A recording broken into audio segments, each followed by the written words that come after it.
Hi, hello, how are you? If you're new here, my name is Silamaris, your resident unhinged dolphin. And if you're not new, thank you so much for coming back to your cozy haven. When we last left off, we did Xavier.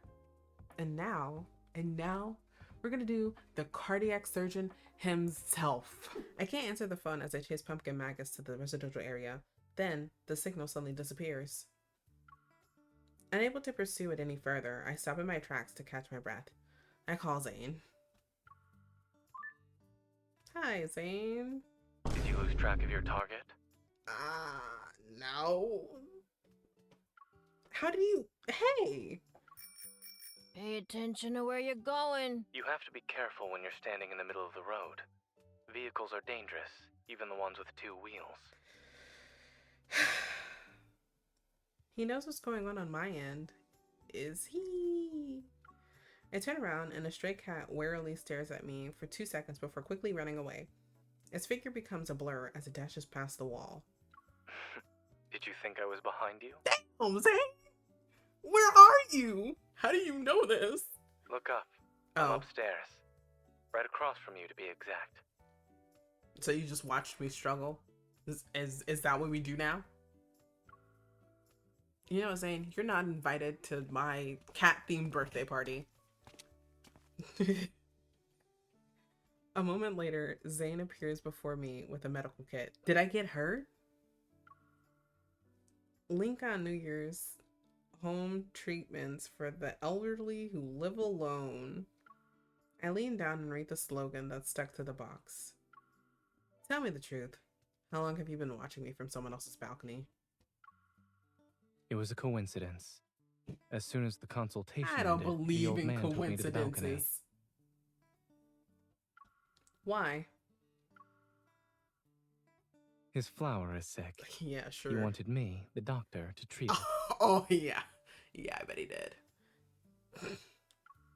Just imagining it is enough to make me poke Zayne's chest. Okay, so you were watching me, but you acted nonchalant on the phone. It wouldn't have been appropriate to interrupt you. Yes, it would have! I was originally planning to wait nearby after the call ended. Oh my god. Make me sick, Zayne. Zayne's car is parked nearby. I sit in the passenger seat and fasten my seatbelt. Safety first, kids. Make sure you put your seatbelt on. I suppose we should thank the Wanderer for making you stop right in front of me. It's a shame that your shift ended while mine got put on hold, though. I shake my watch, which has detected a signal, at Zayne. You know, the process of a neighborhood inspection, right? Understood. The car and the driver are yours. Thank you.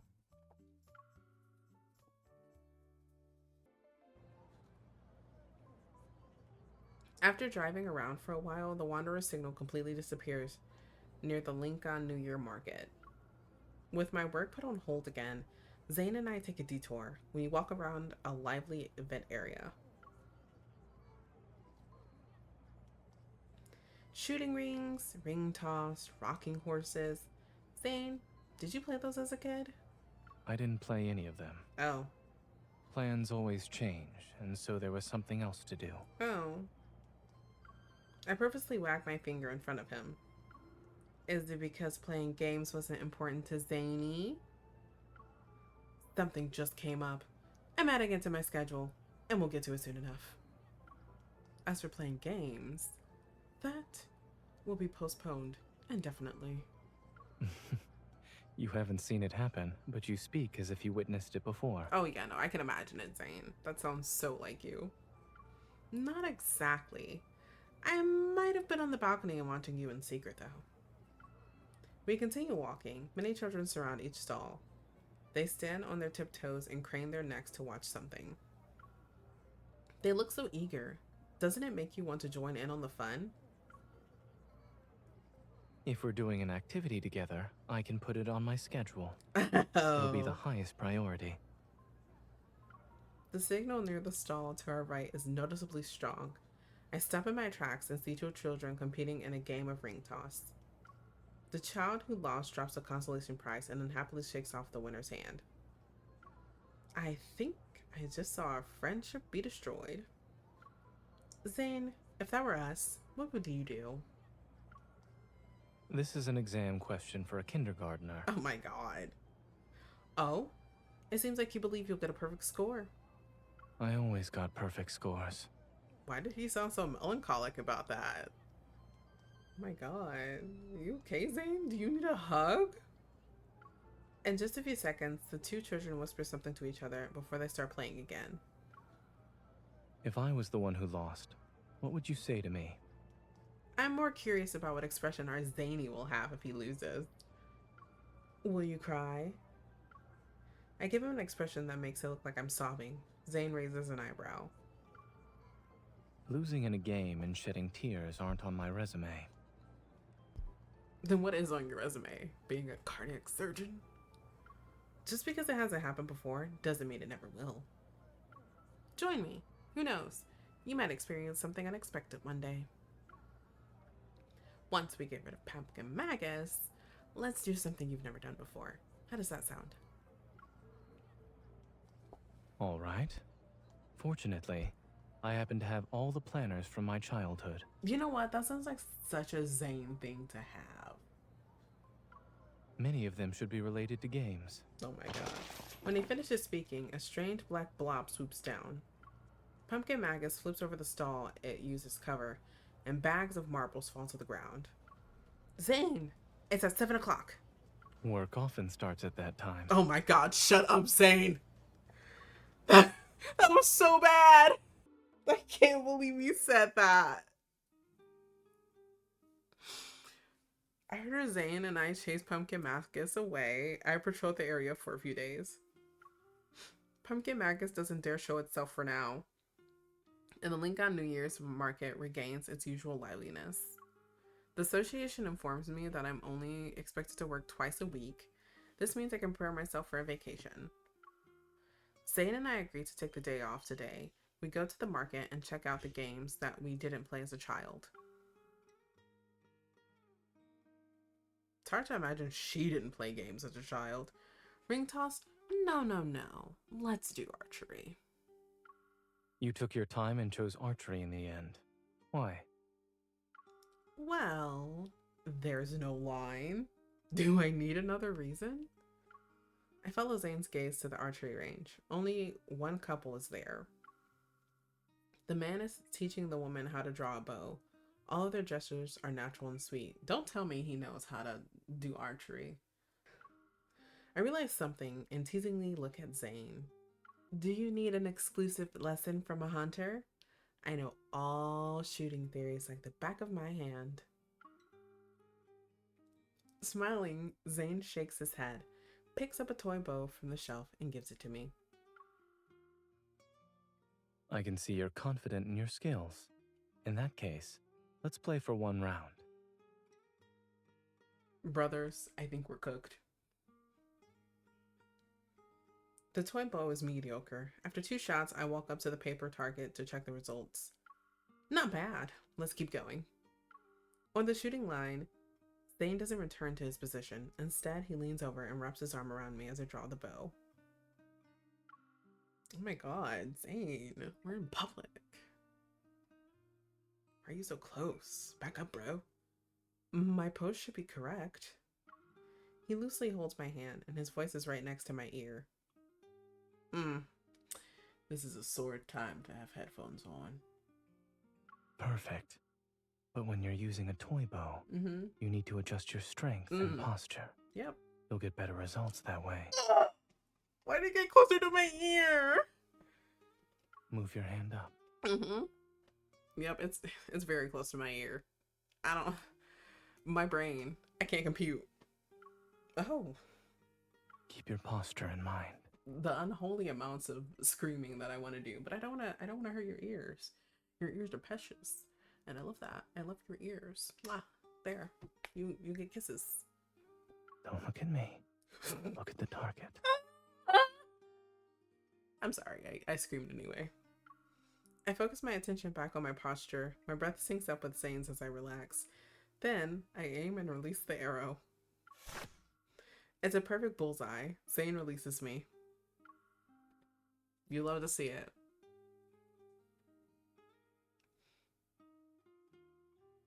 I didn't expect you to be so strict, Coach. I wasn't asking you to do anything. At best, I was afraid I wouldn't do well. Yet you have the wherewithal to tell me how to do it, and I got a bullseye? You underestimate yourself, Zayne. In other words, I made you nervous. Well, I can do the rest myself. I pretend to push his shoulder, but Zayne doesn't move at all. I'm pretty sure he doesn't. How much strength do we have for real? I can't let that happen. Why not? A gentle evening breeze scatters the clouds near the horizon. Zayne and I finally lower our bows. They've been going all day? After we pay, the owner cheerfully hands over a small lantern as a prize. I take it and look at Zayne. How are you feeling? I'm already looking forward to next time. I love that for you, Zayne.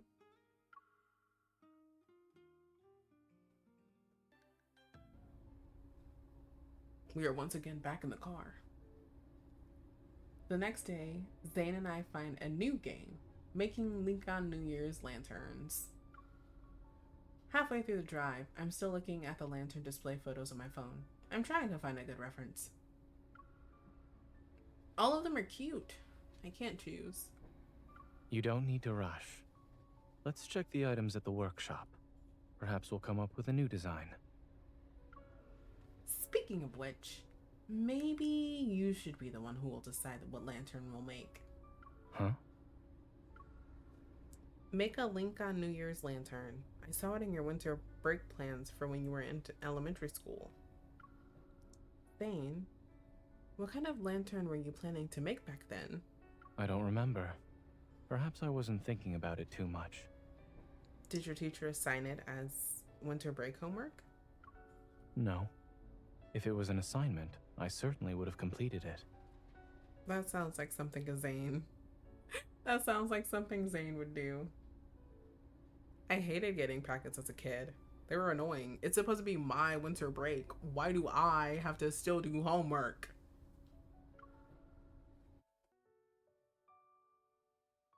Upon entering the workshop, I'm greeted by various dazzling lanterns. The workshop owner enthusiastically recommends a few options that are suitable for beginners. They even offer some advice for when we make a lantern. Zayne and I choose the design, sit shoulder to shoulder at the table, and begin studying the illustrated tutorial. You start with the sketch and cut the paper. I'll deal with the other materials. You got it, boss. Making lanterns seems a little tricky though. We'll do it together. Once the division of tasks is complete, Zayne and I get to work. I finish the pattern and get ready to cut the paper. Meanwhile, Zayne already has a stack of finely cut bamboo pieces in front of him.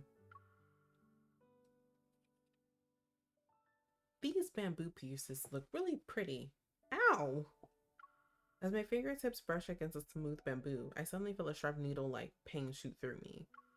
A very tiny splinter is stuck in my left index finger. Give me your hand. I shall give you my hand, mortal. I let Zayne check my finger. I could just pull it out. Hey, Dr. Zayne, it's been a while, huh? Indeed. I hope we don't see each other again in the new year, my dear patient. Dr. Zayne, how long will this appointment be? At that moment, the splinter is quickly plucked out, and the pain vanishes instantly. I'm about to say something, but Zayne lifts my hand and gently kisses the wound. Doctor, that's not... You could give me an infection. A faint chill isolates the pain. My finger slightly trembles. Is it okay now? Not yet. Again, though, seriously, don't do that. You can't infect that, dude. Zayne stands up and fetches a pair of work gloves. Put these on. Then we can continue. You know what? Safety first. Her hand may be scarred, but her other fingers, they don't have to be. It's finally done. There won't be another lantern like it. Satisfied, I hold up the finished lantern to Zayne and shake it. You can check off everything on your winter break to-do list. And remember to write a note that says we did it together. Of course. There will be another note as well. Oh?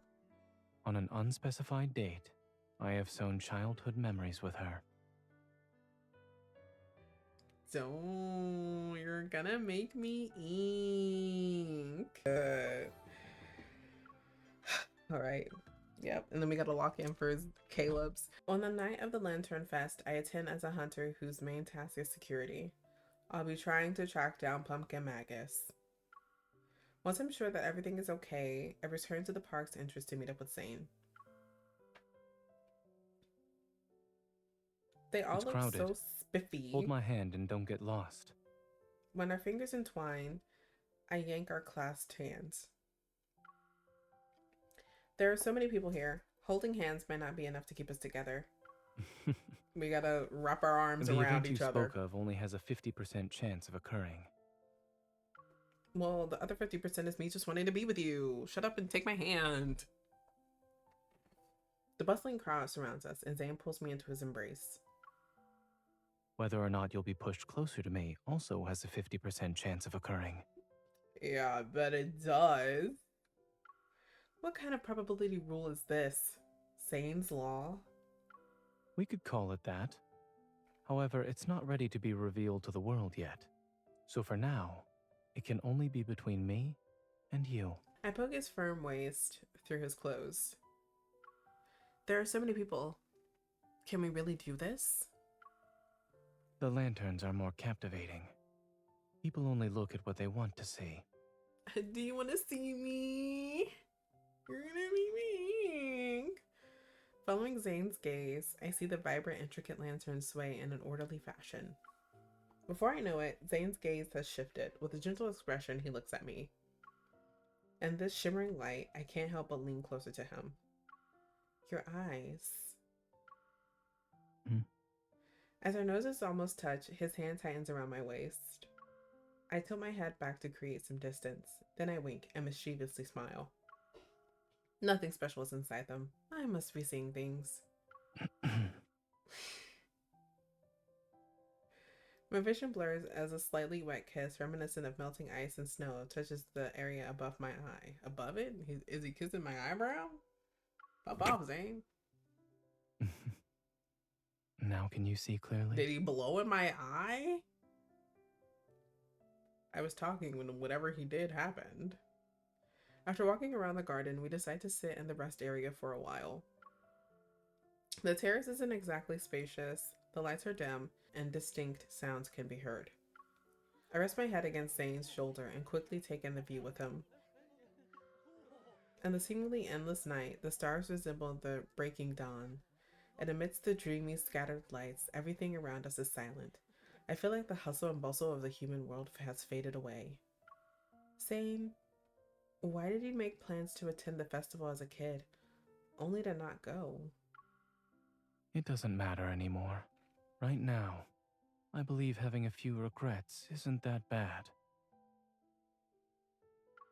Oh, you still have regrets tonight? Part of me feels like he wanted to go with MC, but he just couldn't. Maybe because they weren't in the same area. Zayne takes my hand. I push back and tap his palm. Tell me about them while the night's still young. Is there anything else you want to do? Of course. Dance? I touch Zayne's slightly cool fingers, and they gradually warm up.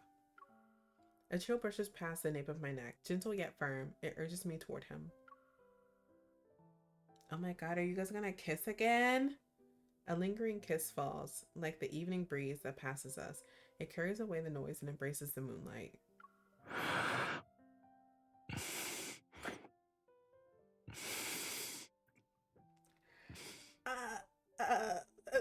Now, I don't have any regrets. Oh, okay. There are kids here. Think of the children. That caught me off guard. He's the only one that's had like 2 kisses with her. Everyone else so far has only had like 1 kiss. During Lincoln New Year's, Zayne and I decided to stay home for a few more days. Bro, he got time off from work? What? That's crazy. It's amazing that he got time off work. That's like hilarious. Because usually Zayne never takes time off work. So it's like, what? We organized the festival decorations we bought. We're getting ready to hang them along with the lanterns we made. We only made like 1 lantern. What do they mean? I quickly finish breakfast and start moving, but Zayne remains seated at the dining table.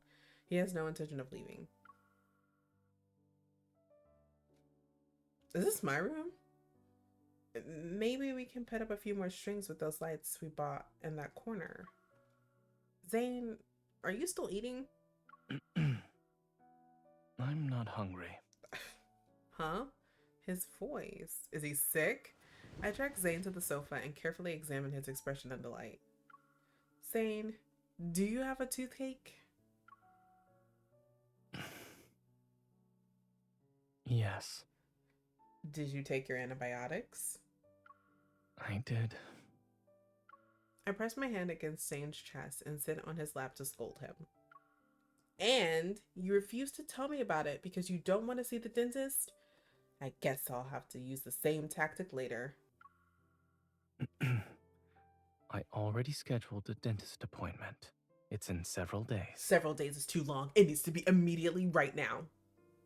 You know, I finished reading your elementary school schedule yesterday and still remember its contents. I lift Zayne's face to tease him. A 5th grader planned to see the dentist but put it off for 2 months? It was you, right? That won't happen again. Starting today, I'll refrain from eating sweets. For now. Press X to doubt. I pretend to be stern as I fix Zayne's collar. Then I tug his imaginary tie. What do you mean imaginary? He has one on. All right, we can move past this page. We still have decorations to put up. You should help me. I stand up and Zayne follows me. He grabs a small decoration. Is this all that's left? By the window, to the right of the sofa, or in the corner. Where do you want me to hang it? Where do you want to hang it? After I look around, I shake my head. Things quickly get sun-bleached if they're by the window. If we put it right next to the sofa, it'll be too close to the ceiling. And you can't see it that well if it's in the corner. This is the only Lincoln New Year's decoration adventure we'll have. I need to take this seriously. You're wrong about that, I'm afraid. Huh? He glances at the lantern we made before pointing at the prize we won from the archery range. We'll have many experiences like this in the future, as well as plenty of souvenirs to serve as mementos. Zayne, I don't have enough room in my short, home. I still have plenty of Lincoln New Year's plans that are waiting to be reviewed and refined. All of these are so stinking cute. They're so cute. If you enjoyed my reaction and want to see more of me, be sure to like, comment, and subscribe so you never miss an upload. And I will see all of you beautiful otters next time. Bye-bye.